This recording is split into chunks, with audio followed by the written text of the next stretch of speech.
Car pour le vrai croyant, le Seigneur Jésus-Christ, leur foi n'est pas saisonnière. Pour les vrais croyants en le Seigneur Jésus-Christ, leur conduite divine n'est pas occasionnelle. Ce n'est pas une chose en public et une chose en privé. L'apôtre Pierre nous dit que la conduite d'un vrai croyant est motivée par le fait que le Seigneur est proche.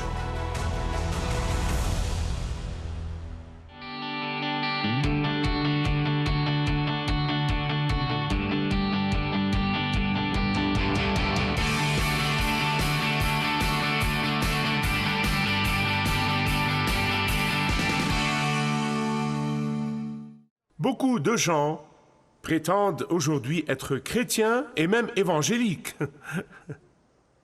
Cela doit être contagieux autour du temps des élections.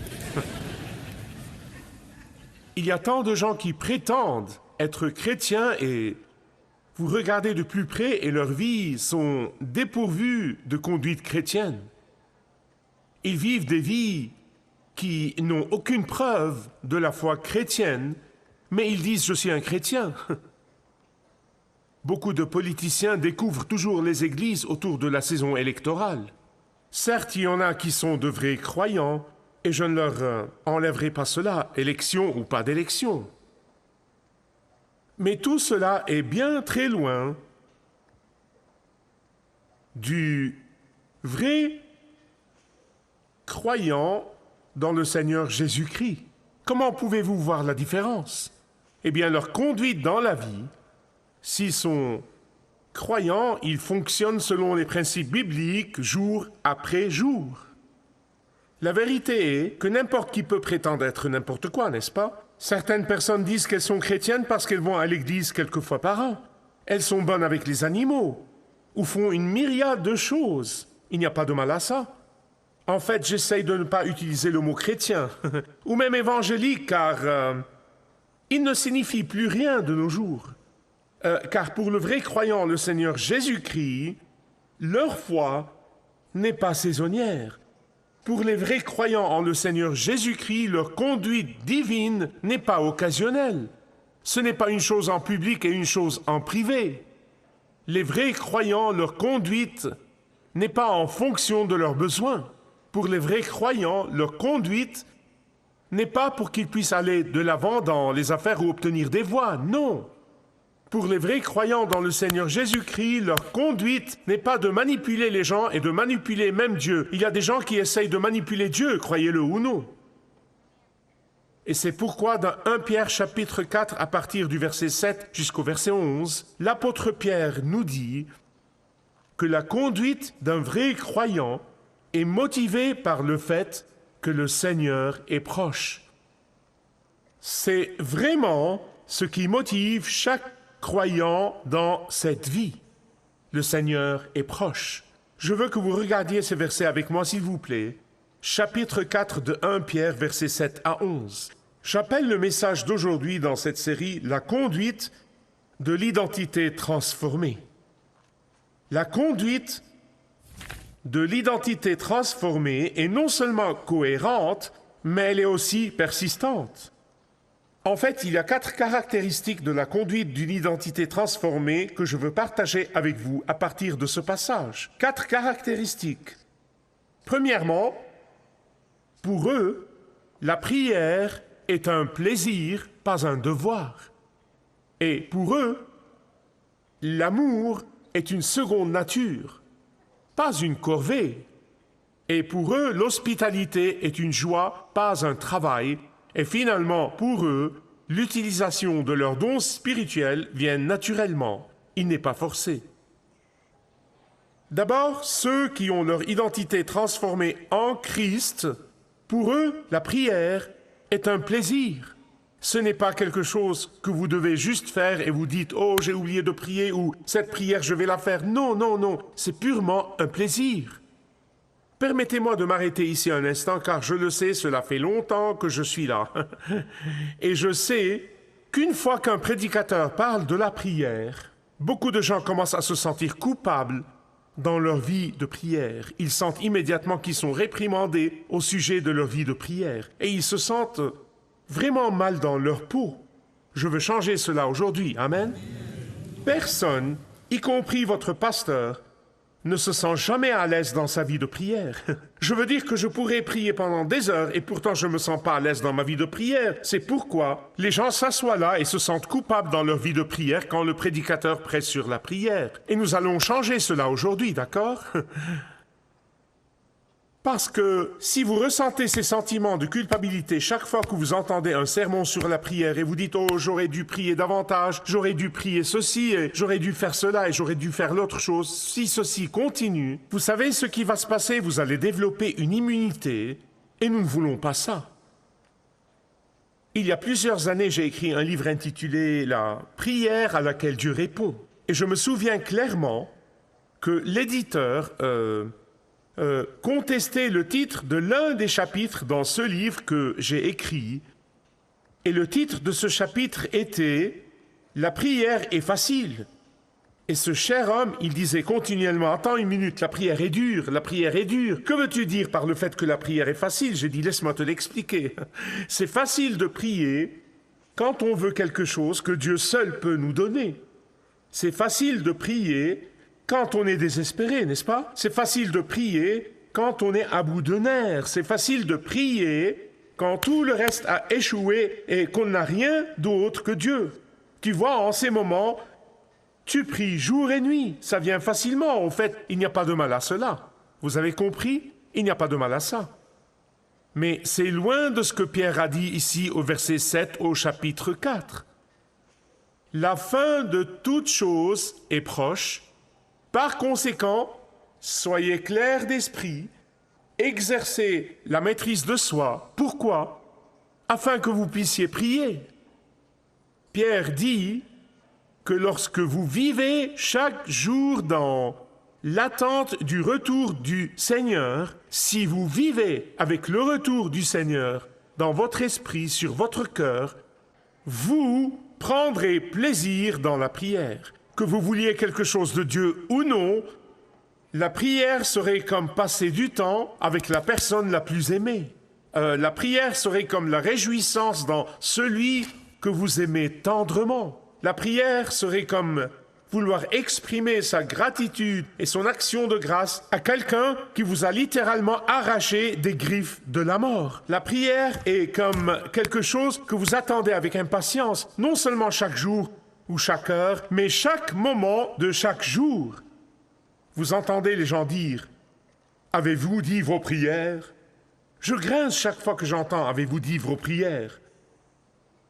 Parce que dire vos prières, c'est comme si quelqu'un vous appelle au téléphone, et dès qu'il dit « bonjour », il commence à parler, et il parle, et il parle, et il parle, et dès qu'il finit, il raccroche. C'est ce qu'est dire la prière. Je veux vous enseigner 2 mots grecs à partir desquels nous obtenons 2 mots anglais qui vous aideront dans votre vie de prière. Un mot est dynamas, d'où nous obtenons dynamite, et le deuxième mot est energia, à partir duquel nous obtenons l'énergie. Et vous entendez les gens parler du pouvoir de la prière. Je veux vous expliquer quelque chose de très important. Je prie que le Seigneur l'utilise pour vous transformer et vous encourager. Dynamas est comme les fils électriques de ce bâtiment. Les fils électriques, les câbles, je vous le dis, je les ai vus quand on le construisait. Je veux dire qu'il y a tellement de fils dans cet endroit. Si nous éteignons toutes les lumières, vous ne douterez pas qu'il y a du courant dans les fils, n'est-ce pas? Vous savez que le courant est là. C'est dynamas. Dynamas est là. Mais l'énergie n'est possible que lorsque vous basculez l'interrupteur et que l'électricité vient et vous expérimentez la puissance du dynamas. Le pouvoir de la prière est dans le fait d'allumer cette lumière. La puissance de Dieu est toujours là. La puissance de Dieu est comme le dynamas. Elle est toujours là. C'est connecté, c'est partout. Mais vous ne pouvez éprouver ce pouvoir que quand vous allumez la lumière, quand vous obtenez cette énergie. Il y a un pouvoir que Dieu a placé qui ne peut être trouvé que dans la prière. Son pouvoir est là tout le temps. mais vous ne le ressentez que lorsque vous appuyez sur l'interrupteur et que vous passez réellement du temps avec lui. Vous me suivez? Comment? Si vous vivez chaque jour en désirant le retour du Christ, sachant que vous êtes un voyageur et un étranger et que vous ne serez pas vraiment là pour toujours, lorsque vous vivez dans l'attente de voir le Seigneur face à face, cela vous donnera un esprit clair. Cela vous donnera un esprit clair pour vous aider à prier selon la volonté de Dieu. C'est la seule façon d'obtenir des réponses à vos prières. Si toutes mes pétitions et si toutes mes demandes de Dieu, si toute ma prière se rapporte à cette vie, elle se rapporte avec ce monde, elle se rapporte à ce monde et tout ce qui s'y passe, et il n'y a pas de mal à ça, mais si c'est tout ce qu'il y a, oh, je peux dire mes prières jusqu'à en perdre le souffle. Il n'y a pas de pouvoir. Il n'y a pas de pouvoir. Écoutez ce que Paul a dit dans Romains 8, 27. Celui qui sonde les cœurs sait ce qu'est la pensée de l'Esprit, parce que l'Esprit intercède pour les saints. C'est chaque croyant, soit dit en passant, pas ces gens dans les vitraux. Intercède pour les saints selon la volonté de Dieu. Vous voyez, quand vous vivez cette vie dans l'attente de voir Jésus face à face et de passer l'éternité avec lui, la prière sera un plaisir, pas un devoir. Et la deuxième caractéristique de cette conduite, l'identité transformée, est que l'amour deviendra une seconde nature. Maintenant, vous remarquez comment la prière vient en premier, puis l'amour? Maintenant, il y a des gens qui essayent de renverser la situation et ça ne marche pas. Ça ne marche vraiment pas. Laissez-moi vous expliquer pourquoi. La raison pour laquelle il a commencé par le fait d'avoir un esprit clair et donc de prier selon la volonté de Dieu, c'est que quand votre vie verticale est sur la bonne voie, votre vie horizontale ira bien. Lorsque votre relation verticale est détraquée, ne vous attendez pas à ce que la relation horizontale fonctionne bien.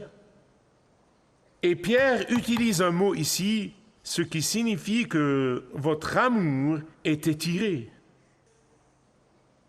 Salut. Je sais, et vous savez, qu'il y a des gens qui abusent de notre amour. Je veux dire qu'ils sont capables de l'amener à ses limites. Que Dieu les bénisse. Nous sommes censés aimer tout le monde, mais soyez honnêtes à ce sujet. Et c'est ce dont ils parlent, l'amour stressé et tendu. Ils amènent notre amour à ses limites. Le problème pour la plupart d'entre nous est que nous pensons que nous avons toujours raison. Eh bien, au moins la plupart du temps. Nous pensons que nous sommes ceux qui ont été lésés tout le temps, ou la plupart du temps. Nous ne voyons pas vraiment facilement nos défauts, nous ne voyons pas facilement nos imperfections, nous ne voyons pas facilement nos faiblesses. En fait, quand vous voyez ces faiblesses et ces imperfections chez vos enfants, vous n'aimez pas cela. Je veux vous dire pourquoi vous n'aimez pas cela. Parce que ça vous rappelle vos propres échecs et imperfections. Ne vous défoulez pas sur les enfants, ne soyez pas irrités par les enfants. Dieu utilise parfois ces choses comme une occasion de nous montrer un miroir. Et il dit, tu vois, c'est comme ça que tu es, mais je t'aime quand même. Tu penses que tu es merveilleux, tu penses que tu es beau, tu penses que tu es intelligent, que tu as raison tout le temps. Regarde ici, regarde dans le miroir. Voici ce que tu n'aimes pas en toi, mais moi, je t'aime quand même. Alors Dieu dit, maintenant, tu dois aimer les autres comme je t'aime à toi.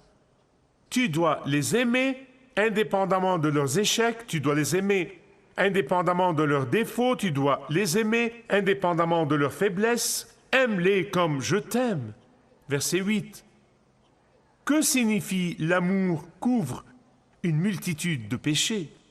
Certaines personnes traduisent ceci pour signifier que l'amour ignore le péché. Je veux dire qu'ils ont commencé dans les années 50 à abaisser la barre, et à abaisser la barre à abaisser la barre au point où la barre est sur le sol. Je veux dire qu'il n'y a plus de péché. Il n'y a plus de péché. Le péché n'existe plus. Nous sommes tous des pécheurs, nous sommes tous imparfaits, nous sommes tous ceci et nous sommes tous cela. Mais écoutez-moi, ce n'est pas ce que Pierre dit ici. Dieu ne ferme pas les yeux devant le péché. Bon, ça va. Tout le monde le fait. Personne n'est parfait. Allez, ça ne fait rien. Eh bien, c'est ce qu'ils disent. Dieu ne prétend pas que le péché n'existe pas. N'oubliez jamais que le péché l'a amené des gloires du ciel à être suspendu sur cette croix misérable pour répandre son sang pour vous et pour vos péchés et pour mes péchés. Il ne ferme pas les yeux devant le péché. Et c'est pourquoi la Bible dit, si nous disons que nous n'avons pas de péché, nous nous trompons nous-mêmes et la vérité n'est pas en nous. Mais si quoi? Nous confessons nos péchés. Quand nous confessons nos péchés, il est fidèle et juste et il nous pardonne tous nos péchés. Et donc, maintenant, ils disent de l'amour que si vous aimez vraiment une personne, vous n'aimez pas seulement le pécheur, mais vous devez accepter son péché, vous devez approuver leur péché. C'est un mensonge total. Ce n'est pas biblique, ce n'est pas l'Écriture, ce n'est pas la foi chrétienne. En fait, je vais en dire plus à ce sujet dans le prochain message. Ce n'est pas parce que vous aimez que vous devez approuver le péché, non. Ce que la parole de Dieu nous dit aujourd'hui, c'est ceci.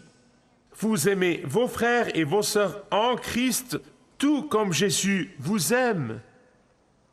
Jésus ne ferme jamais les yeux devant votre péché, mais il dit que si vous le confessez, il vous pardonne. Vous voyez, c'est pourquoi Jésus a enseigné aux disciples à prier dans le Notre Père, nous l'appelons ainsi, mais c'est vraiment la prière des disciples. Pardonne-nous nos offenses, comme nous pardonnons à ceux qui nous ont offensés. Maintenant, il ne parle pas du salut.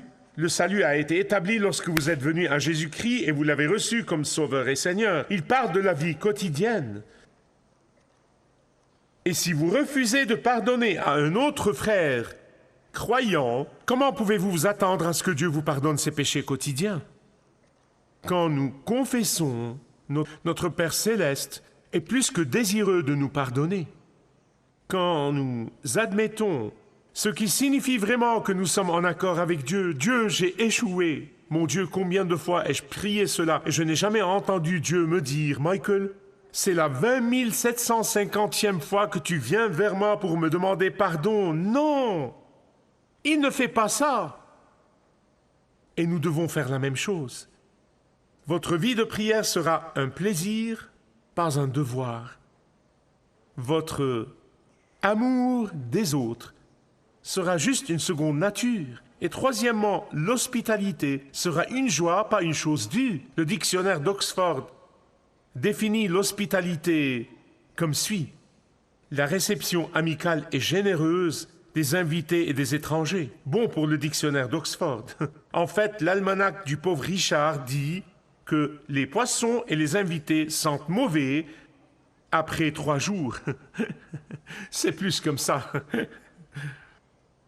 Bien-aimés, l'essentiel est ceci. Écoutez attentivement, s'il vous plaît. L'esprit d'hospitalité s'étend au-delà des actes tangibles de fournir des repas et un lieu où vivre.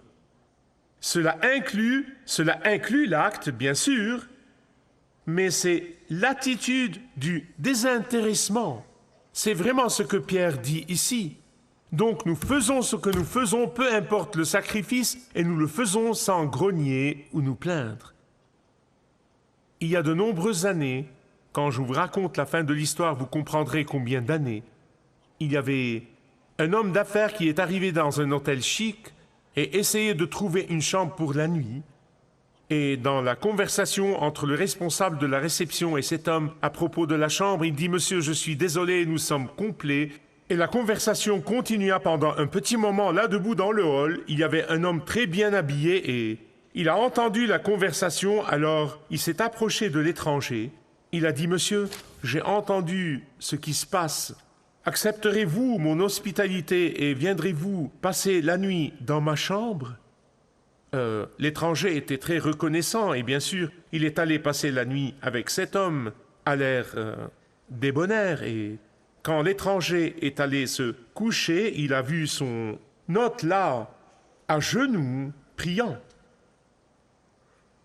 Et puis tôt le matin, quand il s'est réveillé, il a vu son hôte lire la Bible. Eh bien, ce qui s'est passé est que le Saint-Esprit appelait cet étranger pendant plusieurs mois et il ne le savait pas, mais ça se passait en lui. Et il a finalement demandé à son hôte, et dans les 30 minutes, l'hôte a conduit l'étranger au Seigneur. 30 minutes. Et puis le matin, ils partaient tous les deux vers leurs destinations différentes, mais pas avant d'échanger des cartes de visite.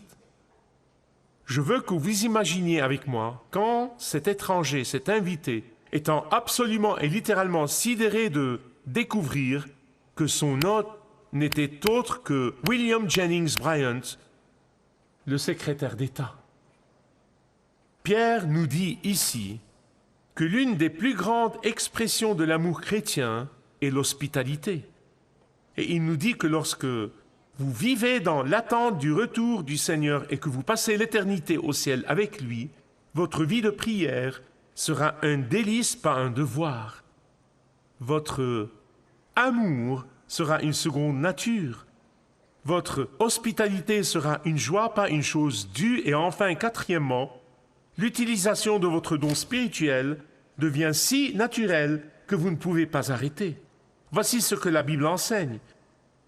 Tout croyant dans le Seigneur Jésus-Christ, le jour où il ou elle est né de nouveau, né de l'Esprit, la Bible utilise en quelque sorte le symbole de la naissance physique, mais spirituellement, il est né de nouveau. Les gens se moquent de cela et le prennent hors contexte, mais chaque croyant a l'expérience spirituelle de la renaissance. Et quand cela arrive, le Saint-Esprit apporte à chacun un cadeau d'anniversaire spirituel, magnifiquement enveloppé, et il vous le donne.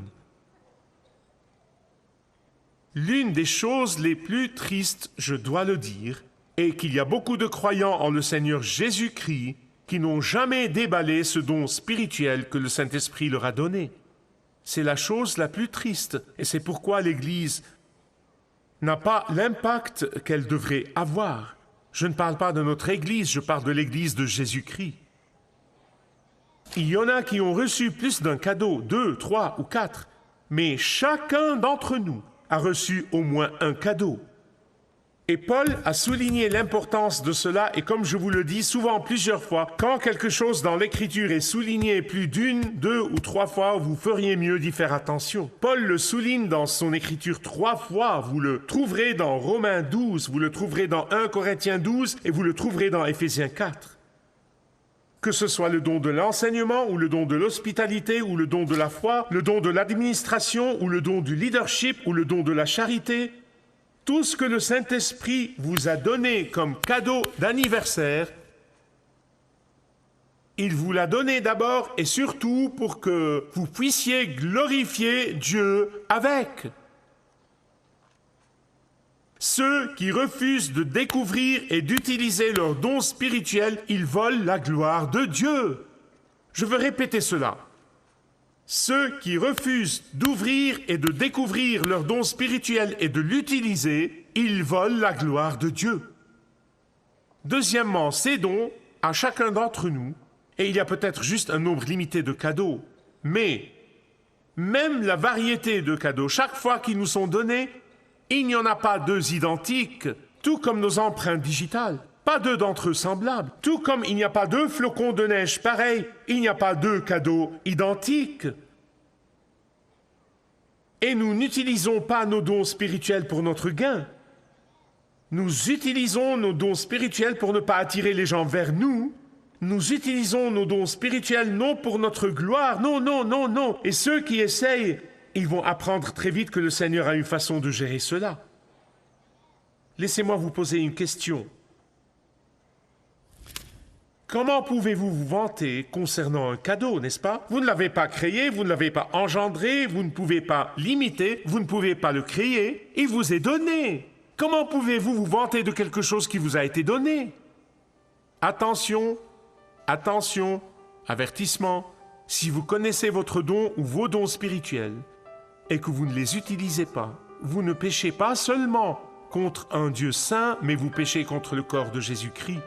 Si vous voulez de l'aide, comme Pierre l'a dit, dans la deuxième partie du verset 11, afin qu'en toute chose Dieu soit glorifié par Jésus-Christ, à qui appartient la gloire et la domination pour toujours et à jamais. Amen.